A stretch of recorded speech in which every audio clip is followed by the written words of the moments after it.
Paalala po lamang, ang impormasyong aming ibabahagi ay para sa layuning pang-impormasyon lamang at hindi opisyal na payo ukol sa tulong at regulasyon ng kung saan mang seksyon ng gobyerno, Pilipinas man o Japan. Philippine Travel Tax. Sino ang kailangang magbayad at sino ang exempted? Para sa mga Pilipino at foreign nationals na aalis ng Pilipinas, maraming Pilipino ang nalilito kapag aalis ng Pilipinas papuntang Japan, Korea, Taiwan, Europe, Amerika o ibang bansa. Kailangan ko bang magbayad ng travel tax? Ang sagot ay hindi pare-pareho para sa lahat. May mga taong kailangang magbayad, may mga exempted, at mayroong ding mga hindi covered ng travel tax. Ang travel tax ay ipinapataw ng Philippine Government sa mga kwalipikadong pasaherong umaalis ng Pilipinas alinsunod sa Presidential Decree Number 1183 as amended by TIESA. Sino ang karaniwang kailangang magbayad? Ayon sa TIESA, kabilang sa mga subject sa travel tax ay ang mga Pilipino. Lahat ng Filipino citizen na aalis ng Pilipinas ay generally subject sa travel tax, maliban kung kabilang sila sa isang exemption o reduced rate category. Halimbawa, kung ikaw ay Pilipina at ordinaryong tourist, may tourist visa sa Japan, may student visa, may work resident status, ngunit hindi qualified bilang OFW exemption, or umuwi lamang sa Pilipinas at babalik sa ibang bansa. Hindi ito automatic na libre.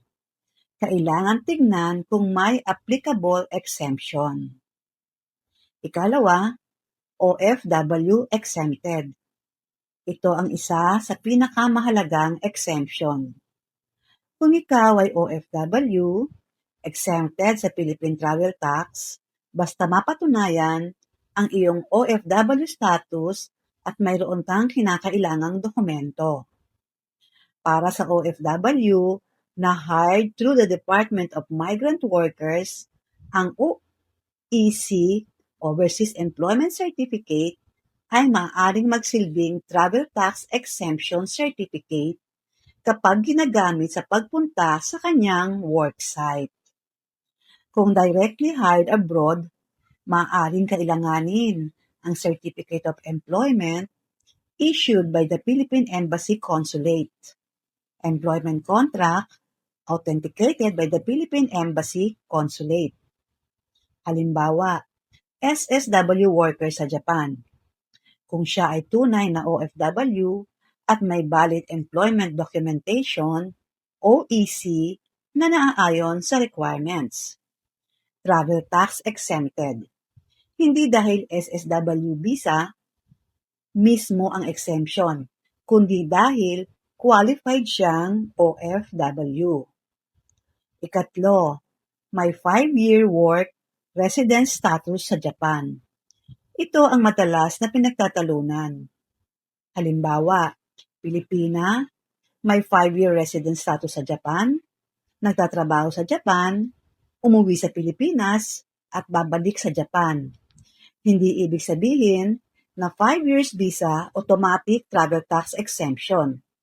Ang mahalaga ay kung qualified siya sa exemption, halimbawa bilang OFW.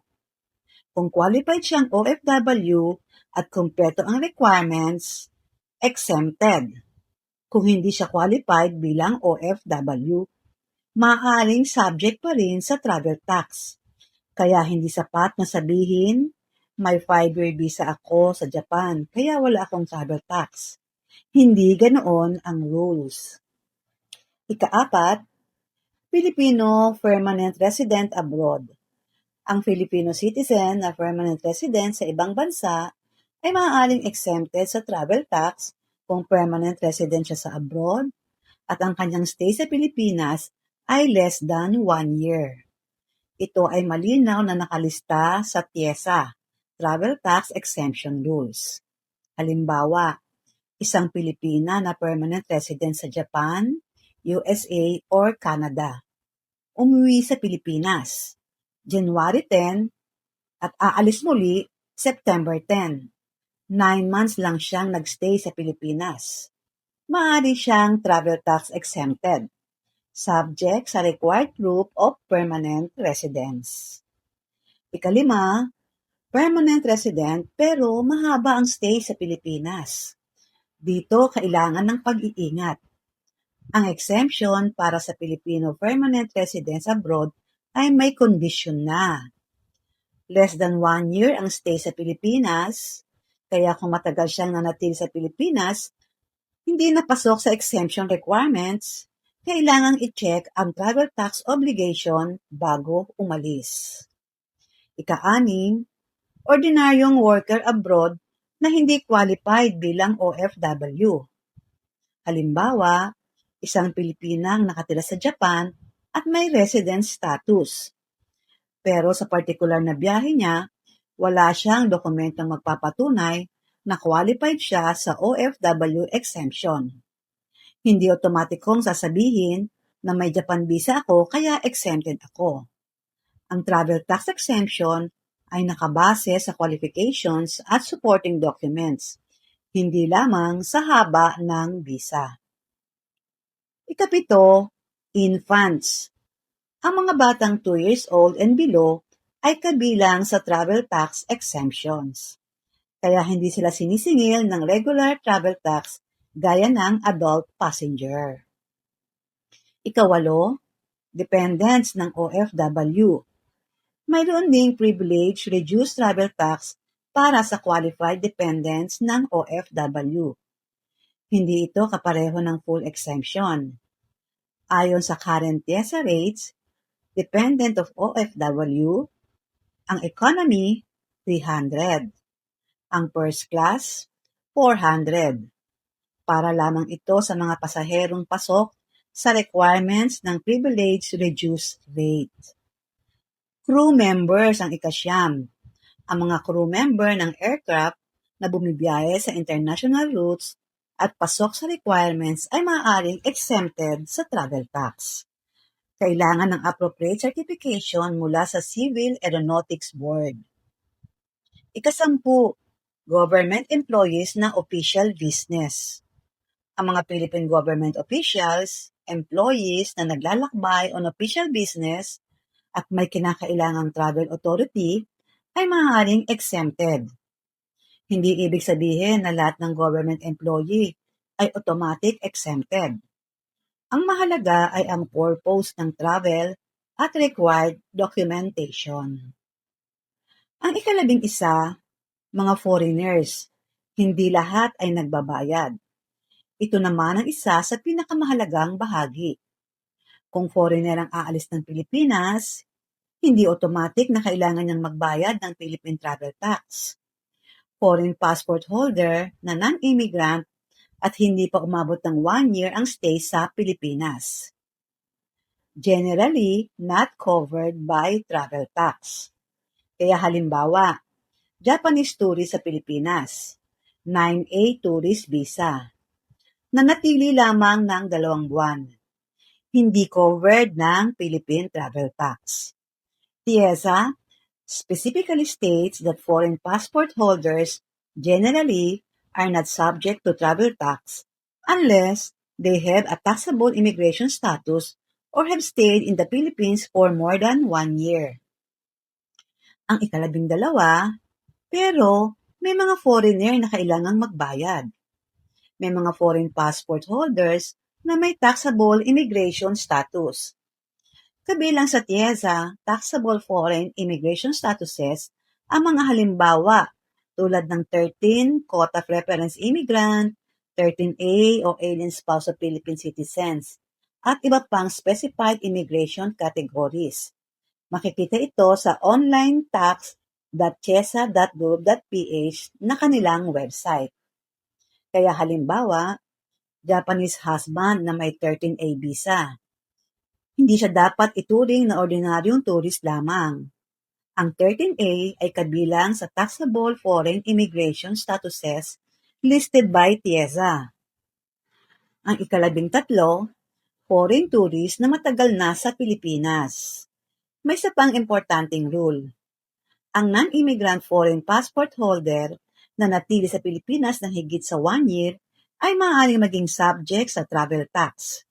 Kabilang sa mga halimbawa ng non-immigrant statuses na nasa TIEZA table, ang 9A tourist visa, temporary visitor, 9F student, 9G pre-arranged employee, 9D treaty trader, investor, 9E foreign government official, 47A2, APEC ABTC, at iba pang listed categories. Halimbawa, ang Japanese citizen na may 9A tourist na natili sa Pilipinas ng 3 buwan, generally not covered by travel tax. Pero kung nanatili siya ng mahigit 1 taon, maaari na siyang maging subject sa travel tax. Ang ika-14, magkano ang full travel tax? Sa current TIEZA rates, ang economy class is 1,620 at ang first class ay 2,700. Mayroon ding reduced rates depende sa qualification. Pinakamahalagang mensahe, hindi ang haba ng visa ang basehan kung libre o may travel tax. Halimbawa, 5-year Japan visa, automatic exemption. Ang dapat itanong ay, ano ang status niya at qualified ba siya sa travel tax exemption?